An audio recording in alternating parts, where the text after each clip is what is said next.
Boom! Looking for this? What's up, guys? You voted for him, and here he is, the winner of the voting poll, Rocket Raccoon. Wait, what? What's that? I read the poll wrong. I didn't. Oh, I read the poll wrong. Oh, just kidding, guys. Iron Man was the winner. Oh gosh, this was embarrassing. Let's just put him aside. Here's the actual winner of the poll, and let's just get this review started. Starting with box one, here we get the newly designed toy box packaging with the bigger Marvel toy box on the side there, the blue background, and the cool name tag. Here's one side, the top, the other side with a cool Iron Man pic, and then the bottom, but there's no more pamphlet insert. What? And here's the back with the UPC there, the security tag, and it looks like the figures are on the back now instead of on the pamphlet, the upcoming one, so I guess that's new. As you can see here, looks like Captain Marvel's coming, or somebody with a bird on their head, and this looks like Captain America. I'm hoping it's the scale suit one, the worthy one with the shield, and hopefully he comes with a hammer.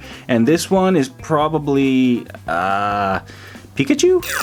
And there he is, guys, the Iron Man and his blaster accessory. Now this sculpt is actually the exact same as the first Iron Man that came out in this toy line, and that one was based off the Mark 47 from Spider-Man Homecoming. But it looks like they updated the paint job here to kind of make it look more like the Iron Man Mark 50 suit from Infinity War, which I think is kind of loosely based because the sculpt's not right, but you know what, doesn't matter because he looks cool anyways. Let's get some close-ups. Starting with the Iron Face, we get an Iron Face, and well, that was kind of a useless commentary. The sculpting looks pretty nice overall, and it's got a little kind of texturing on there that gives it kind of a hammered metal look, and the gold paint looks awesome, and it's nicely and just cleanly applied. The eyes look good as well. Something to note though is I noticed some had some marring, quite a few of them on the face, so if you can check that before you buy it, definitely check that. And then here's the side of the head and the back, pretty plain and simple, decent sculpt overall, and his head rotates in a circle there, and it goes about that far back and that far forward, but it has absolutely zero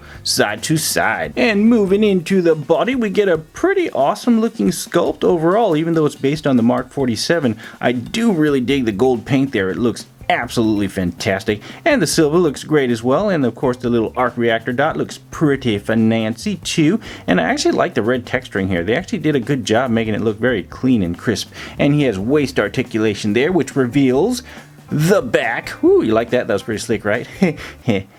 Anyways, the back has got paint, and quite a bit of it too. Just check out, it's got more gold than the front. I mean, look at that, there's a little bit gold there, but whoo, lots of gold on the back, lots of silver too. Sculpting looks great as well, though there's a little bit of silver smudge up there, which is like, meh, but whatever. And then of course you get the legal bajungo on his donga, and then silver spots. And of course we can't forget to notice his nicely sculpted arms. Ooh-wee, just look at all that detail, all that paint. It's actually clean and crisply applied, which is actually very impressive. Got a little gold on his hand there as well. Then even the inside is looking pretty fantastic mastic. Now what's interesting though is that these little pieces here looks like they should be soft, but it's actually all hard plastic. Like it's glued on, but it's a harder plastic. It has very little bend, but it's actually just hard overall all the way down into the hands as well. And what's kind of interesting too is his shoulder goes up this much here, not very far, and then it rotates in a circle as well, but they actually added some oil there. Oh, you can still see some. I tried to wipe it off earlier, but you can still see. It looks like they added oil to the joints to make it smoother, so I guess it is pretty smooth, so that's weird. And then the little elbow joints here bend at 90, but they're very tight joints, so definitely be careful about that. And even though it has a big cutout that way, if you try to push it back, I mean, there's quite a bit of resistance even if you turn it sideways. I would not recommend bending it backwards because you may actually break it, which is actually really sad. But either way, it looks really good.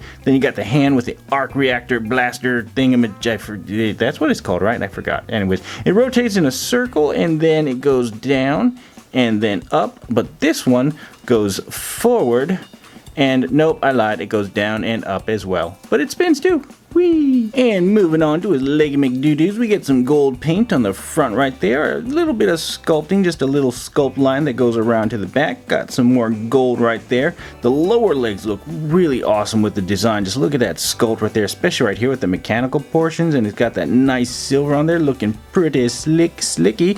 And then you got his boots here, which look pretty sweet too. It's got that nice mechanical Iron Man look. And then it moves, what's kind of weird is like there's a little residual oil there, but anyways, his leg goes that far forward and not very far back at all, but his legs are also very loose. Just kind of look at that, so that's kind of, oh well, hopefully it's not an issue when you try to stand him. And then he does the splits pretty well too, and his knee actually doesn't have too much articulation. It goes that far forward and then that far back, so it's very, move that out of the way, very shallow in its angle of bending. And then his leg little boots goes that far back and that far forward, but there's no side to side or any doodly doos like that. So, And here's the bottom of his feet with the legal fadarp, and it says the Disney Store, London. Wait, what? I don't live in London. And for his lone accessory, he comes with this clear, translucent, see-through plastic blaster thingy. Yeah, it kind of looks like a ring. Woohoo, little ring like that. But anyways, it's got pointy pieces and stuff, but it's actually really bendy, so even though it looks like it'll poke you, it's like, whoop, nope, it just bends, so no need to worry there. And you can actually put it into either hand here, just pops right on, just like so, nice and simple. There it is in one hand, doing the blaster, and then you can just pop it onto the other hand as well, doing another blaster effect, or you can even pop it onto his face, turning him into Cyclops. Hey, check it out, he can even wear the Hulk basic gauntlet. What? I am Iron. Nope, I'm gonna stop you right there, Iron Man. Don't want to snap away my audience again.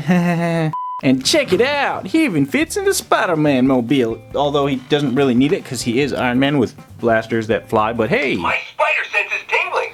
that doesn't work here. What the? Need a lift? Sure, I guess, if you're offering. Surprise attack! I got a gauntlet! Floor it! The Avengers always win, loser! Hey, give me back my gauntlet! I'm supposed to be inevitable!